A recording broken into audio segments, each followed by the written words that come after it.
We're not politically correct, we just have common sense. Unscripted, unfiltered, unfaltering. Show of Support's Hunt for Heroes offers tributes and true stories of remarkable courage. If these terrorists could come in your bedroom, they'd kill you, your wife, and your kids. And that's what these men are fighting to protect us from, these murdering idiots. And they're taking them out so that we don't have to deal with them over here. Show of Support started it all, just after the shock and awe bound the nation together. Now, years of footage portraying wounded veterans, deer stands, and standing ovations. Hunt for Heroes, that started as one man's way to say thanks, is now a series that many say is way overdue. This is something I'll never forget for the rest of my life. It's just a raw emotion. It's been like a dream. It really has. We still have 40,000 injured troops. It's going to take a while to get around to all of them, but there's no quitting. It'll never stop as long as I'm breathing.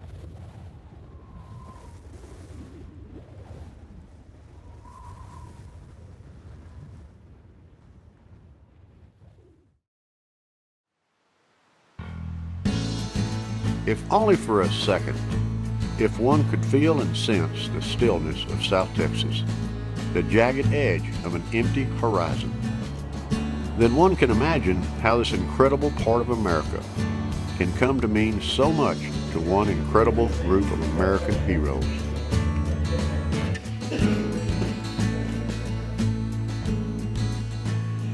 I brought down my hunting gear. Obviously, I didn't follow the instructions that were given to pack light. Now I have 3 bags to tote back home with me, but that's fine. I brought all my hunting apparel because I figured I'd have to have my own hunting outfit to hunt with, and I'd borrow a rifle. But that wouldn't be the case here. No need to bring any gear to this Show of Support Hunt for Heroes down on the HerraDura Ranch. Terry Johnson's mission of taking wounded American veterans hunting extends from one end of the Lone Star State to the other. Through Show of Support, everything from camo to ammo is provided, presented not as a loan, but as a gift. I really had no idea what to expect when I got down here. An IED explosion cost Army Lieutenant David Inbody his military career. Still recuperating, David is here to use the uneven ground of South Texas to test out his new prosthetic device that helps him walk. Learn how to walk again, and so being able to get back out and hunt, and then to be able to come down to South Texas into what's referred to as the Golden Triangle. This is kind of the sweet spot for hunting white-tailed deer in Texas. I was pretty excited. It was a pretty fun deal. I didn't expect anything like what was given to us. I didn't expect the gear to be kept that I was allowed to keep and take home with me, or the rifles, or any of that. That is something that is way above and beyond anything I ever expected. Army Sergeant Ricky Rude will have to adjust to life with sunglasses, the details of which he isn't ready to talk about yet. But later, we'll hear the incredible account of a series of combat violence that will haunt Ricky for the rest of his life. For now, this whitetail hunt is all that matters. These people have went way above and beyond what they have to do to support us, and they give us more than we really need, and they're all heartfelt about it. Oh. I was really blown away. The Show of Support folks have got a lot of amazing gifts that were donated to the hunt, and well beyond anything that I ever imagined. That was exciting to be able to get back and look through. A lot of people said it was like having Christmas in November. When he told us he had rifles for us, I was pretty floored. I was pretty amazed. That's a big gift. That's a big donation. You know, knowing that kind of support, that there's people that are willing to put forward that kind of money to help support the military and wounded soldiers, that means a lot. It really does. As was David, Ricky is surrounded by the staff of HerraDura Ranch, which means horseshoe in Spanish. He's on the third target. It's November, and as warm as it is, the warnings to look out for Mr. No Shoulders are warranted. It's a beautiful country, and the animals are just way above and beyond any that you'd have a chance anywhere else to hunt.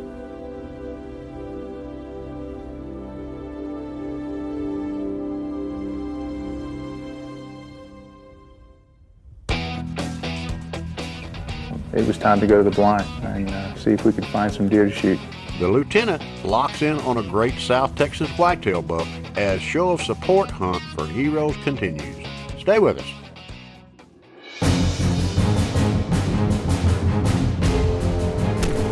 If you know of an American warrior longing for a truly unforgettable hunting experience, or for more information on becoming part of Show of Support's Hunt for Heroes, go to our website, showofsupport.org.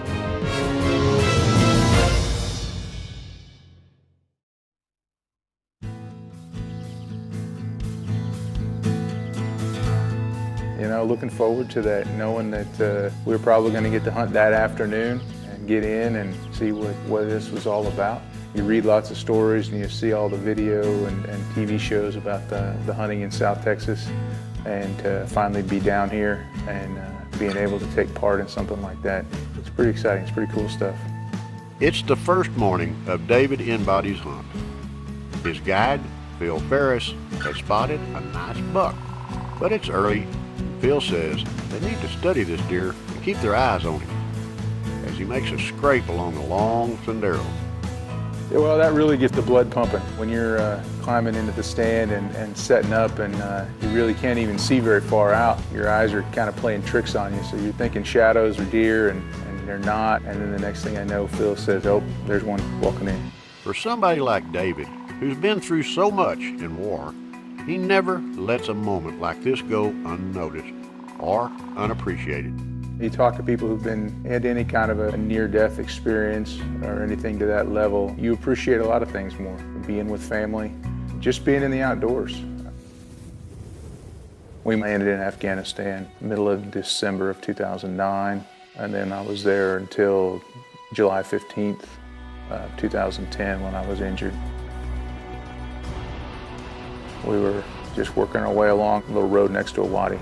That's when IED went off underneath my vehicle. I knew something was wrong with my foot. It didn't feel right. One of the crew members in my truck got a look at it and could tell that my foot was messed up, and they do everything they're supposed to do. They tell you you're going to be okay and everything's going to be fine. They go get the medic. The medic came over. About that time, we started taking mortar fire. They had the spot pretty well dialed in, so we were in a gunfight pretty quick.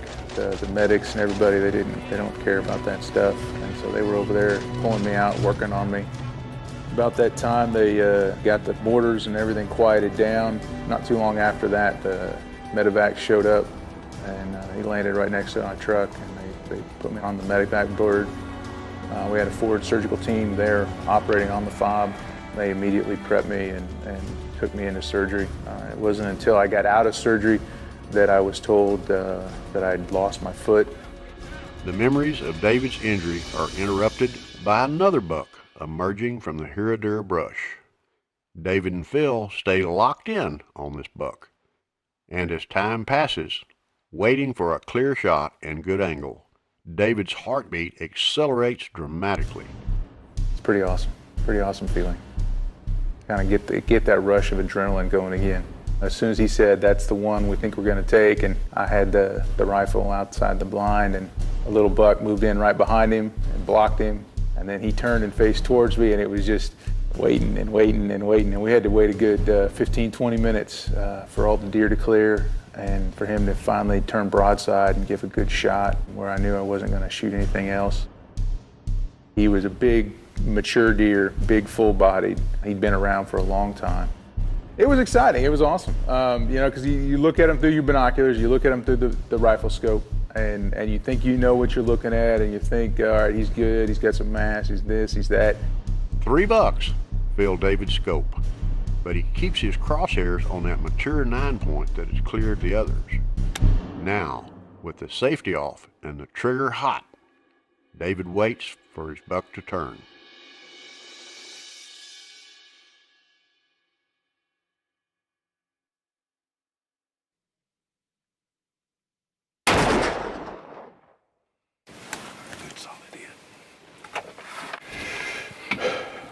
I was just right on the crease, just on the back side of the shoulder. Maybe behind the shoulder a little bit. Yeah, that's why I didn't anchor.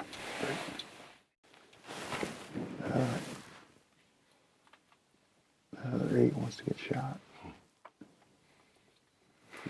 It's hard to put into words that combination of adrenaline rush and sense of fulfillment. As soon as that trigger broke, I knew I'd made a good shot. The rifle surprised me when it went off, and that's always a good thing. And Phil, of course, was on it with his spotting scope, and so he saw the impact, and he immediately told me that I had made a great shot on the deer. I was ready to just jump right out of the blind and go chase that deer down right then. Hunting guide Phil Ferris knows the mornings heat up here quickly at the HerraDura Ranch in November.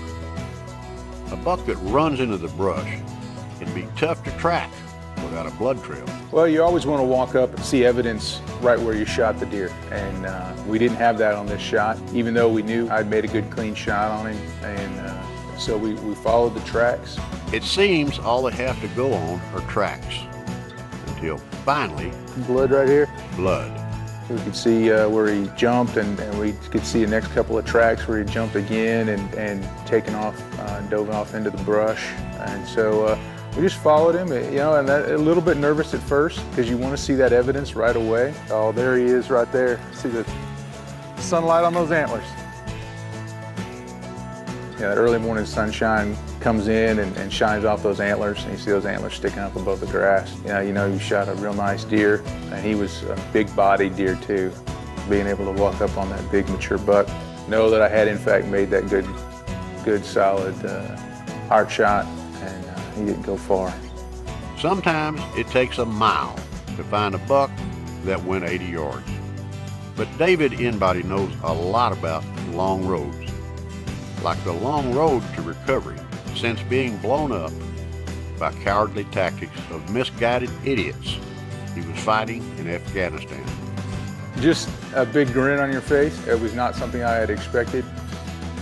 When we first drove up, Terry was the first one to come walking out to meet us. He had a big smile on his face. He was obviously very excited. Even though he wasn't out there with us in the blind or pulling the trigger, he was excited about that buck as I was. This means a lot to him. He's very dedicated to the program.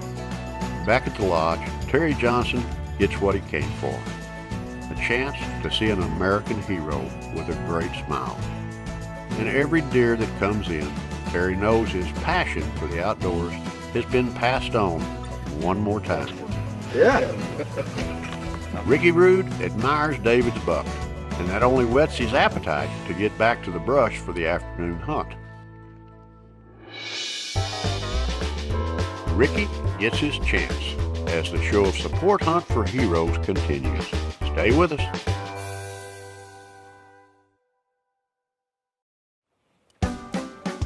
I grew up in northern Idaho. I've been hunting since I could walk. I've always hunted. It's just something I did. I grew up in a small town, so it's just part of my life. We can only kill certain deer, but if I don't kill a deer, that's fine. It's just the fact that I have an opportunity to see the deer, and there are wonderful deer on this ranch.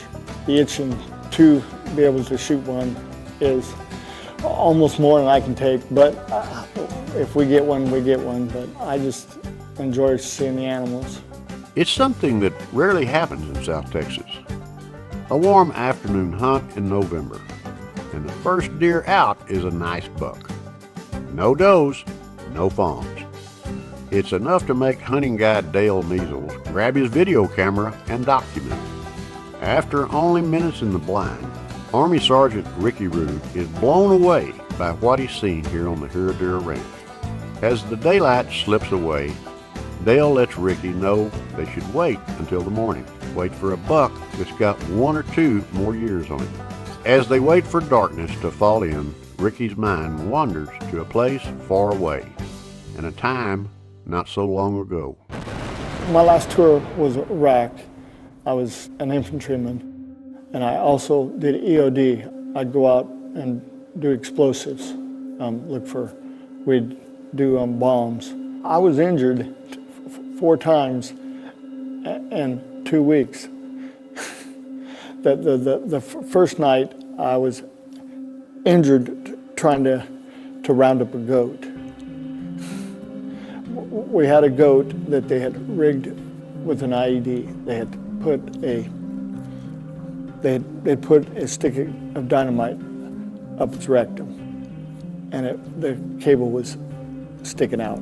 We were trying to cord it off in a building, and we got caught in a crossfire. And I ended up getting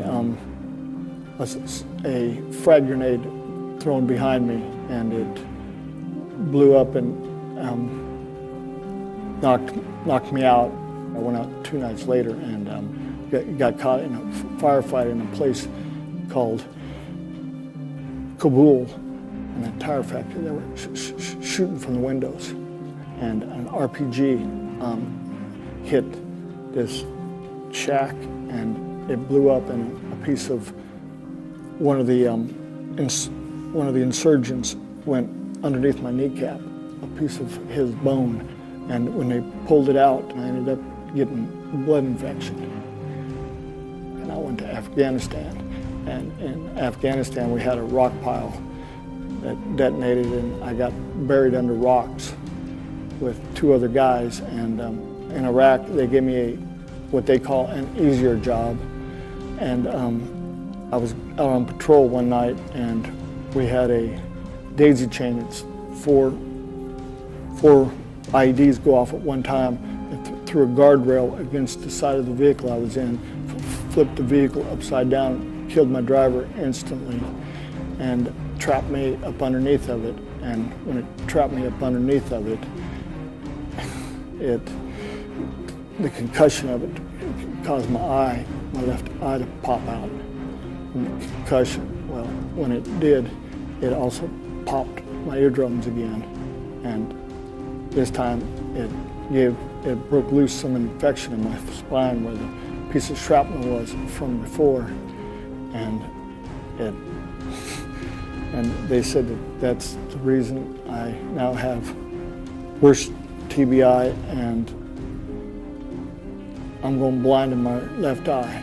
It's because of all the infection that broke loose from the piece of shrapnel that was in the base of my spine. They took the shrapnel out, but the infection started going rampant, and it settled behind my left eye.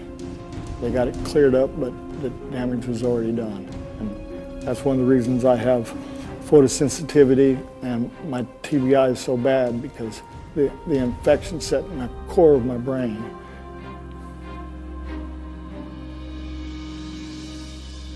It takes a lot of the pain away that I have just being outdoors, and with the excitement of having something new, definitely relaxes me a lot.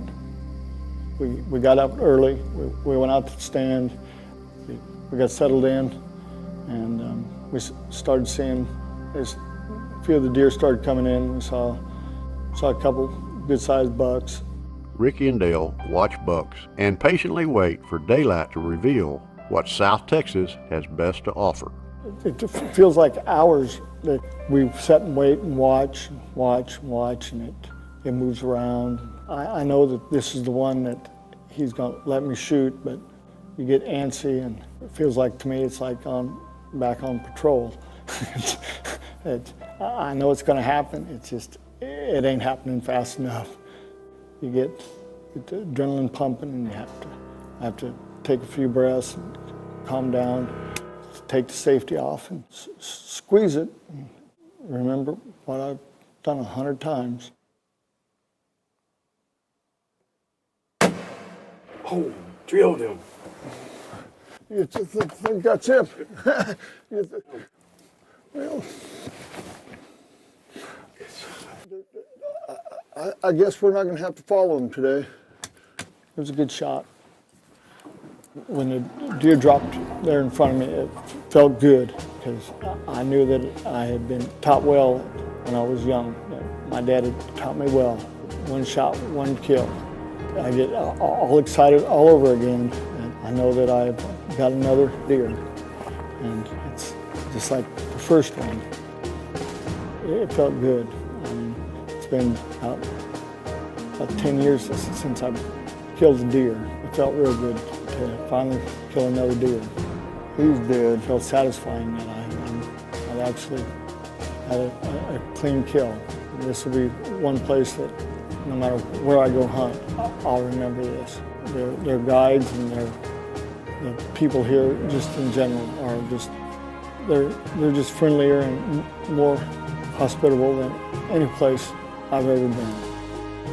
Back at the HerraDura Lodge, every buck that comes in is something special, something to remember. And on this morning, Ricky Rude's buck brings something extra to the table. Terry Johnson's show of support is only growing as word of this organization spreads to the greatest whitetail hunting ranches in Texas. There is an assurance that this program will continue, and show of support seems to have taken on a life of its own. And that's why we like to say, in the presence of these military heroes, this is indeed hunting's finest hour. The heart starts going a little bit faster, and you're wondering when the next one's going to pop up, when your deer is going to pop up, and you're just ready to go.